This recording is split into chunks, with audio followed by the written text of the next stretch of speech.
Be sure to share, like, subscribe, and comment down below, and make sure you click on the bell icon to turn on notifications. Now, Judicial Watch says that new Hillary emails reveal classified documents. Clinton Foundation paid to play.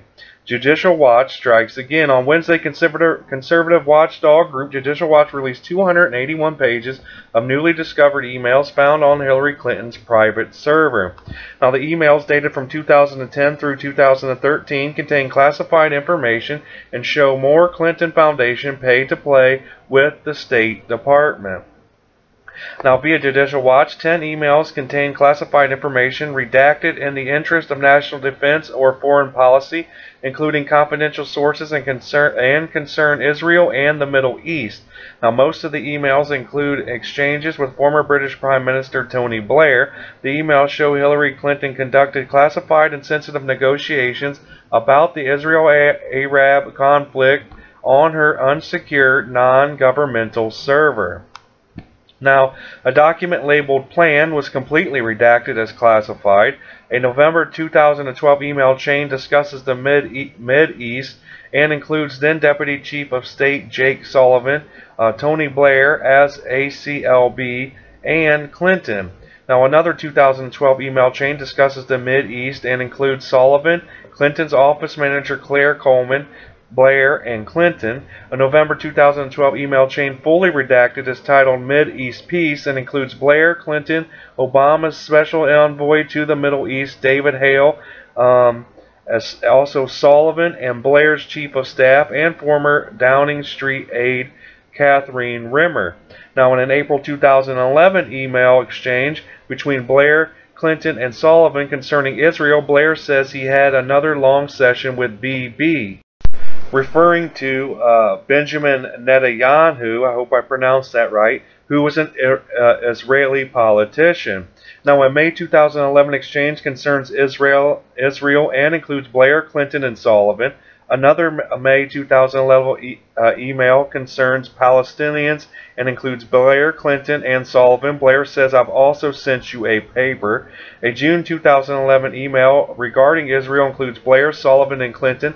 Blair says, saw Israel PM put the concept of a Q statement. He was receptive. Palestinians interested too. I know there are discussions also you guys are having, and the French initiative. Now, in a July 2011 email with several national security redactions written by Blair to Clinton and Sullivan, Blair says, "I saw BB Malcho, chief negotiator in the Israel negotiation team with the Palestinians. We'll speak to David Hale.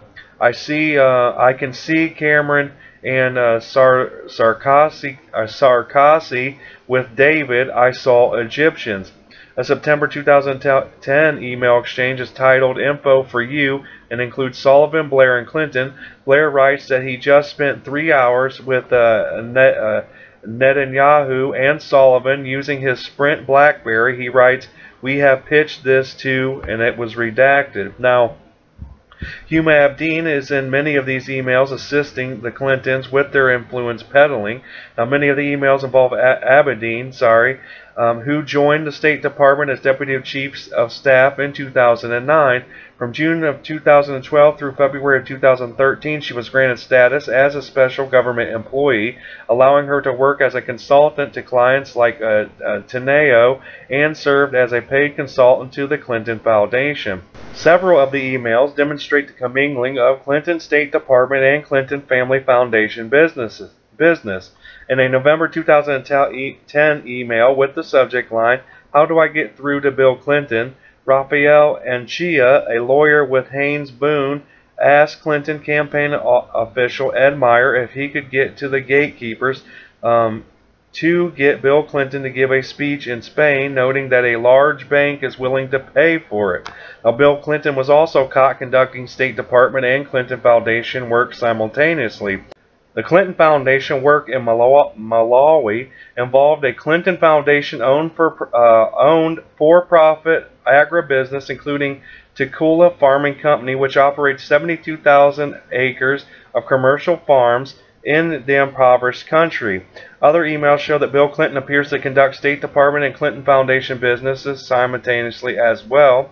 In a September 2012 email with the subject line Burma, Desai briefs Jake Sullivan on Bill Clinton's discussions in Burma. Desai reports in part, WJC mentioned work of CF, Clinton Foundation, and offered to help in any way. TS, who is Thane Shui, president of Burma, said he already had asked HRC about the WJ Foundation and wanted to invite WJC Foundation to work in Myanmar in collaboration with government agencies and other NGOs. Now, TS invited WJC to open offices in Rangoon and Mandalay. The same day, Aberdeen writes Desi, as well as Mills, Sullivan, Funches, and 3 other persons whose email addresses are redacted, with the subject line he had a very good meeting with Libya and Burma. HRC looking forward to hearing about Burma. We meet at 5:45. I believe you have downloaded to Jake. Now, in a September 2012 email with the subject line Colombia/President Santos, Desai and Toiv discuss a request by Colombian President Manuel Santos that Bill Clinton say some positive words about Santos' initiative reaching out to the FARC terrorist group. Now, Santos provided the Clinton Foundation with suggestive language. Toiv said that she would check and also mentioned that she was working on a visa issue. Now, President of Judicial Watch Tom Fitton had this to say about the new Hillary emails, showing once again that the Clintons are above the law. It is shameful that Hillary Clinton attempted to delete or hide classified information and that Obama appointees James Comey and Loretta Lynch refused to prosecute her. It is clear that the Clintons were using the State Department to run an extensive influence peddling scheme. Americans should be concerned that while untold resources are devoted to the abuse of Mueller special counsel investigation of President Trump, this Justice Department seems uninterested in prosecuting the Clintons. Now, the Clintons both need to be prosecuted for their many pay-to-play schemes involving their foundation. President Trump, when we chanted "lock her up," we meant it. Like, subscribe, and comment down below and tell me how you feel about this report. But other than that, I hope you guys have a great day. Let's make America great again. Peace.